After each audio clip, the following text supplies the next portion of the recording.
شربة رمضان الله الله على بنتها. طيبناها هكذا في القديره تاع الطين وزدنا غليناها بشويه تاع الدريهمات. هما نوع من العجائن خاصه بمنطقه تلمسان، نوجدوهم هكذا في شهر شعبانه، نفتلو شويه مقطفه باليد ولا نخدمو هكذا شويه دريهمات اللي نخدموهم بالماشينه ونقصهم بالسكين. عملته لكم فيديو دوك نحط لكم الرابط الوصفتين في صندوق الوصف، تخليهم بهم شويه الشربه ولا حريره تجي ولا اروع، على خاطر نخدمو بالخميره. نجيبو القديره ديالنا، نعملو 3 معالق كبار تاع الزيت، نزيدو عليهم قطع تاع اللحمه نعمل تاع الغلمي، اختار الاصل تاع الشربه تقليديه تنعمل باللحم تاع الغلمي. لكم الاختيار تحبوا اللحم تاع الغلمي ولا البقري ولا الدجاج. نقليو مليح مليح هذاك اللحم. بعد اللي تقلانا نمشيو نضيفو عليهم حبه كبيره تاع البصل، انا كنت طحنتها في الاشواغ، اللي ما عندوش الاشواغ يغابيها.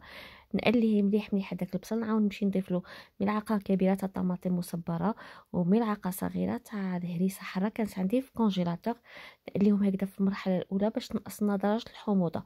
نضيف عليهم 2 حبات تاع طوماطيش نطحنهم حتى هما في الاشواغ، انا كان عندي 4 حبات صغار ولا غابيوهم. نعاودو نضيفو باقه تاع الأصبر ونزيدو معاها عود تاع الكرافز.